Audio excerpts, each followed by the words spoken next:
আমি Satyajit Shastri crime press Bengal অন্তর্মান জাগৃতির পক্ষ হইতে সকলকে জানাই শুভ সকাল।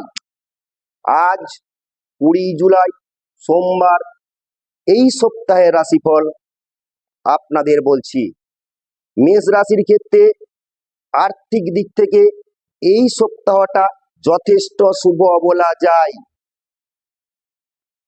স্বাস্থ্যের দিক থেকে আপনার এই সপ্তাহটা মধ্যম অর্থাৎ মোটামুটি শুভ।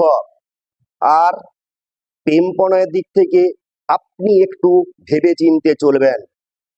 বৃষ রাশির ক্ষেত্রে বলি, বৃষ রাশির ক্ষেত্রে এই সপ্তাহটা আর্থিক লেনদেনের ক্ষেত্রে খুব একটা শুভপ্রদ বলা যায় না।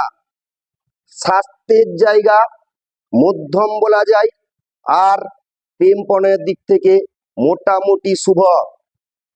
মিথুন রাশির ক্ষেত্রে এই সপ্তাহটা আর্থিক দিক থেকে যথেষ্টই শুভ।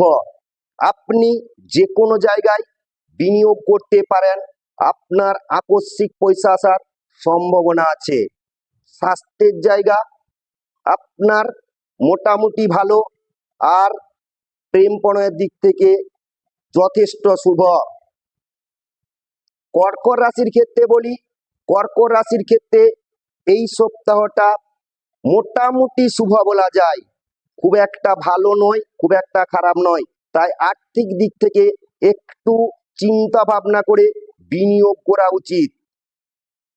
স্বাস্থ্যের জায়গা ভালো, অর্থাৎ আপনি ভালো স্বাস্থ্যের জায়গা এই সপ্তাহে পাবেন। আর প্রেম প্রণয়ের দিক থেকে আপনার এই সপ্তাহটি যথেষ্ট শুভ। সিংহ রাশির ক্ষেত্রে বলি, সিংহ রাশির ক্ষেত্রে আর্থিক লেনদেনের জায়গা এই সপ্তাহটা একটু শুভ নয়। তার মানে আপনাকে ভেবে চিনতে ইনভেস্ট করতে হবে, আপনি ভালো ফিডব্যাক আশা করবেন না। স্বাস্থ্যের জায়গা আপনার হঠাৎ করে কোনো অশনি সংকেত অর্থাৎ খারাপ হতে পারে। আর প্রেম প্রণয়ের দিক থেকে আপনি একটু ভেবে চিনতেই চলবেন। কন্যা রাশির ক্ষেত্রে বলি, কন্যা রাশির ক্ষেত্রে এই সপ্তাহটা যথেষ্ট শুভ বলা যায়। কন্যা রাশির ক্ষেত্রে বিনিয়োগ করে ফিডব্যাক পাবেন, আর্থিক জায়গাতে আপনি ভালো কিছু পেতেও পারেন। আর ব্যবসায়ীদের ক্ষেত্রে যথেষ্ট শুভ বলা যায়। স্বাস্থ্যের ক্ষেত্রে এই সপ্তাহটা মধ্যম, আর প্রেম প্রণয়ের দিক থেকে আপনার যথেষ্ট ভালো। তুলা রাশির ক্ষেত্রে বলি, তুলা রাশির ক্ষেত্রে আপনি আর্থিক জায়গাতে ঝামেলা এড়িয়ে চলুন। কোথাও কোনো পাওনা থাকলে আপনি সেই জায়গাতে তাগাদায় যাবেন না, কারণ এই সপ্তাহে আপনার অর্থের জায়গা আটকে যেতে পারে। কোনো ইনভেস্টমেন্টে যাবেন না। সপ্তাহের শেষের দিকে হঠাৎ করে কিছু প্রাপ্তি আসলেও আসতে পারে। আর স্বাস্থ্যের দিক আপনার মধ্যম বলা যায়। প্রেম প্রণয়ের দিক থেকে আপনার এই সপ্তাহটা যথেষ্ট শুভ। বৃশ্চিক রাশির ক্ষেত্রে আর্থিক লেনদেন অর্থাৎ অর্থের ব্যাপারে আপনি রিস্ক নিতে পারেন। আপনার সপ্তাহের প্রথম দিকে আপনি আকস্মিকভাবে রিস্ক নিলে আপনি ফললাভ পাবেন, কিন্তু শেষের দিকে কোনোভাবে ঝুঁকি নেবেন না।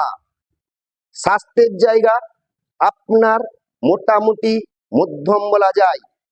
আর প্রেম প্রণয়ের দিক থেকে আপনার এই সপ্তাহটা শুভ। ধনু রাশির ক্ষেত্রে বলি, ধনু রাশির ক্ষেত্রে এই সপ্তাহটা আর্থিক দিক থেকে খুব একটা শুভ বলা যায় না। সপ্তাহের প্রথম দিকে কোনোভাবেই কোনো ইনভেস্ট করবেন না। সপ্তাহের শেষের দিকে কোনো জায়গায় ইনভেস্ট করুন, তাতেও ফল পেলেও পেতে পারেন।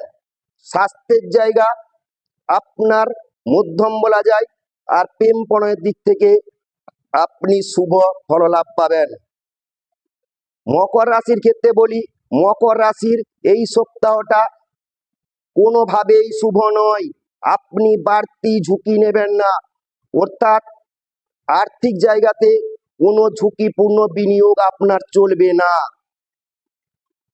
ধৈর্য ধরুন, পরবর্তী ক্ষেত্রে আপনার ফললাভ আসবে। স্বাস্থ্যের জায়গা আপনার মধ্যম, আর প্রেম প্রণয়ের দিক থেকে আপনি কিছুটা স্বস্তি পাবেন। কুম্ভর ক্ষেত্রে বলি, কুম্ভ রাশির ক্ষেত্রে এই সপ্তাহটা মোটেও শুভ বলা যাচ্ছে না। আর্থিক দিক থেকে আপনি যথেষ্টই ট্যাগেল করবেন, অর্থাৎ আপনার কাজ সাকসেস হবে ঠিকই, কিন্তু প্রচন্ড চাপের মধ্যে আপনি থাকবেন। স্বাস্থ্যের জায়গা আপনার মধ্যম বলা যায়, আর প্রেম প্রণয়ের দিক থেকে আপনি শুভ ফললাভ পাবেন।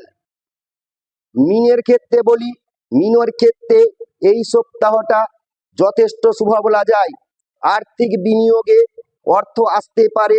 সপ্তাহের শেষের দিকে আপনার আকস্মিক পয়সা আসার সম্ভাবনা। স্বাস্থ্যের জায়গা আপনার যথেষ্ট শুভ বলা যায়, আর প্রেম প্রণয়ের দিক থেকে মোটামুটি আপনি ফললাভ পাবেন। নমস্কার।